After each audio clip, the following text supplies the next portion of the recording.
6 fighter jet, 2 अवैक्स system, 1 transport aircraft, 10+ UCAVs, ये वो लॉसेस हैं जो कि इंडियन एयरफोर्स ने विद प्रूफ बहुत जल्दी इंडियन एयरफोर्स बताने वाली है जो लॉसेस पाकिस्तान को हुए हैं। इन सारे लॉसेस की कॉस्टिंग को अगर आप देखते हैं तो इनकी टोटल कॉस्टिंग होती है $700 मिलियन के आसपास। इसके अलावा ग्राउंड पे जो टारगेट्स इंडिया ने हिट किए थे उन सब की कॉस्टिंग भी कहीं भी रफली 300 से 500 मिलियन डॉलर्स की हो सकती है। इन सारे लॉसेस की टोटल कॉस्टिंग अगर आप देखते हैं तो 1 बिलियन से 1.2 बिलियन तक जा सकती है। और ये लॉसेस पाकिस्तान की हैसियत के हिसाब से कितने बड़े हैं ये आप इससे समझ जाइए कि रिसेंटली पाकिस्तान को IMF से जो कर्ज मिला है उस कर्ज का अमाउंट है $1.023 बिलियन। आप समझ सकते हैं कि पाकिस्तान जैसा गरीब देश जो कि $1 बिलियन का कर्ज अभी जस्ट IMF से उसने लिया है, वो इतने बड़े लॉसेस को कैसे बर्दाश्त कर पाएगा। वो कहते हैं कि Pakistan air force versus Indian air force का जो स्कोर है वो 6-0 है और यहाँ पे जो डेटा है वो तो कुछ और ही कह रहा है। बहुत सारे पाकिस्तानी ये सवाल पूछते हैं कि इंडिया अगर एज पे था तो फिर इंडिया ने सीज फायर क्यों किया, वो भी हम बताएंगे, जिसको बहुत अच्छे से विकास दिव्यकीर्ति सर ने एक्सप्लेन किया अपने रिसेंट वीडियो में, उस पर भी बात करेंगे। पर पहले बात कर लेते हैं कि पाकिस्तान के जो ये लॉसेस थे ये कैसे हुए। ये इतने बड़े थे कि इन्होंने पाकिस्तान को मजबूर कर दिया सीज फायर के लिए रिक्वेस्ट करने को इंडिया से। बाकी ये तो सच्चाई है कि अगर आप जंग में जा रहे हैं तो लॉसेस तो आपको भी होंगे, लेकिन पाकिस्तानियों को इससे कोई मतलब नहीं है। इसे एक बहुत अच्छे एग्जांपल से समझ सकते हैं कि अगर इंडिया और पाकिस्तान का मैच होता है तो इट डजंट मैटर कि वो वर्ल्ड कप का फाइनल हो, अगर इंडिया उस मैच में जीत जाता है तो भी पाकिस्तान ये सोच के खुश होगा कि उनके बाबर आजम ने बुमराह को 3 हैट्रिक सिक्सेस मारी थी और वो इसी बात पे पार्टी करेंगे, सेलिब्रेशन करेंगे और खुद के लिए तालियां भी बजाएंगे because they are the champions. अभी हम क्लैप करेंगे अपने लिए और वो क्लैपिंग ऐसे हो गया हम चैंपियन, सबको पता है हम चैंपियन। ओके गाइस, खैर जोक असाइड, बात करते हैं एक्चुअल में ये जो पाकिस्तान के लॉसेस के बारे में हमने अपने वीडियो की शुरुआत में बात की थी वो कैसे हुए थे।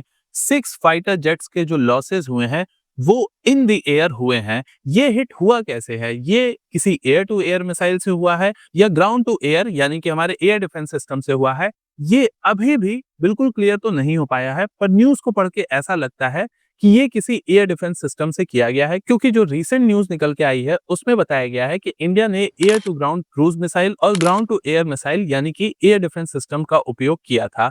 बाकी ये 6 फाइटर जेट एग्जैक्टली कैसे मारे गए हैं इंडिया की ओर से ये पता नहीं चला है, कौन से फाइटर जेट पाकिस्तान के मरे हैं ये भी नहीं पता चला है।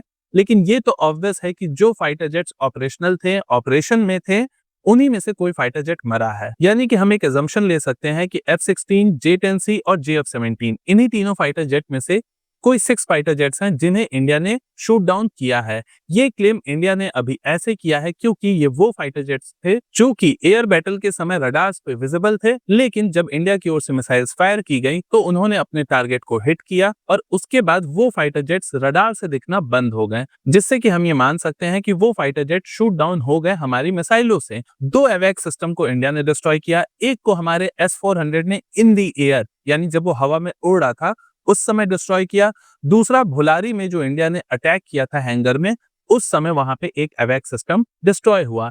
एक ट्रांसपोर्ट एयरक्राफ्ट C-130 पाकिस्तान का, ये हमारे एक ड्रोन स्ट्राइक में डिस्ट्रॉय हुआ है। जो रडार से कैप्चर किए गए लॉसेस हैं पाकिस्तान के, वो हमारे सीडीएस चीफ ने क्लियर कर दिया है कि बहुत जल्द इंडियन एयरफोर्स एक प्रेस कॉन्फ्रेंस करेगी और उसमें वो रडार्स के सिग्नेचर को वो पब्लिकली दिखाएगी कि पाकिस्तान को क्या क्या लॉसेस हुए हैं। इसके अलावा ऐसे लॉसेस जो कि इंडिया के ग्राउंड पे अटैक करने से हुए हैं पाकिस्तान को, वो लॉसेस अभी तक इंडिया ठीक से कैलकुलेट नहीं कर पाया है क्योंकि वो हैंगर्स के अंदर लॉसेस हुए हैं और पाकिस्तान के अंदर खौफ इतना ज्यादा है कि पाकिस्तान उन एयरक्राफ्ट के जो टूटे फूटे मलबे हैं यानी कि उसकी डेब्रीज हैं उसे पाकिस्तान वहां से बाहर नहीं निकाल रहा है, क्योंकि जब वो हैंगर से बाहर निकाल के किसी व्हीकल पे लोड करके लेके जाएगा पाकिस्तान कहीं पे, तो उस केस में इंडिया अपनी सैटेलाइट्स का यूज करके सैटेलाइट तस्वीरें ले सकता है और ये प्रूफ और ज्यादा बाहर आ जाएंगे और इसी वजह से पाकिस्तान उन्हें उसी कंडीशन में छोड़े हुए है। पाकिस्तान ने अभी तक डेब्रीज नहीं कलेक्ट किए इतने दिनों बाद तक भी। लेकिन ऐसे पाकिस्तानी लोग जिन्हें ये डाउट है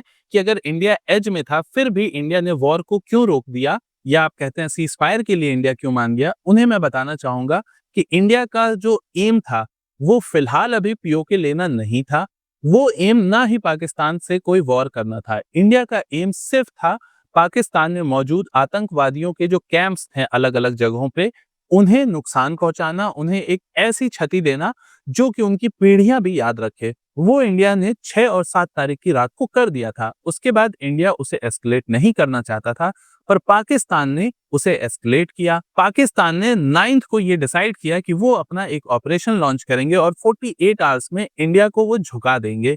लेकिन हुआ जस्ट उसका उल्टा। पाकिस्तान के इस ऑपरेशन के शुरू होने के 8 घंटे बाद ही पाकिस्तान ने सीज फायर की गुहार लगा दी, क्योंकि जैसे ही पाकिस्तान ने अपने इस ऑपरेशन के तहत इंडिया पे अटैक करना शुरू किया, इंडिया ने कुछ ही घंटों पे इतने बड़ी मात्रा में पाकिस्तान पे अटैक कर दिया, उनके 11 एयर बेसेस को तबाह कर दिया, जिससे कि पाकिस्तान को सीज फायर करना पड़ा। और इंडिया इसलिए मान गया बिकॉज अभी इंडिया वॉर नहीं चाहता। जैसा कि हमारे विकास सर ने भी पहले इस बारे में चर्चा किया हुआ है कि वॉर जो होता है वो काफी ज्यादा कॉस्टली होता है हर कंट्री के लिए। जब आप वॉर लड़ते हो तो आप कितने भी ताकतवर हो, ऐसा नहीं होगा कि आपको नुकसान नहीं होगा।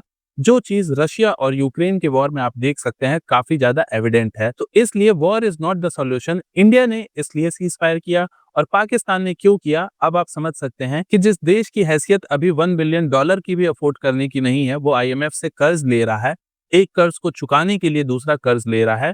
वो $1 बिलियन का जब नुकसान होगा तो उसे सीज फायर एक्सेप्ट करना ही पड़ेगा, उसके पास कोई ऑप्शन ही नहीं था। जितने भी लोग पाकिस्तान से इस वीडियो को देख रहे हैं और मेरे वीडियोस पे कमेंट करते हैं, उनसे ये रिक्वेस्ट है कि मेरी बातों को थोड़ा गहराई से सोचे समझे, उसके बाद ही हमारे कमेंट सेक्शन में कोई कमेंट करे। बाकी अगर आप इंडियन हैं तो हमारी वीडियो को लाइक करें, शेयर करें, सब्सक्राइब करें इस चैनल को। इस पे आपको ऐसे ही डिफेंस रिलेटेड वीडियोस मिलते रहते हैं।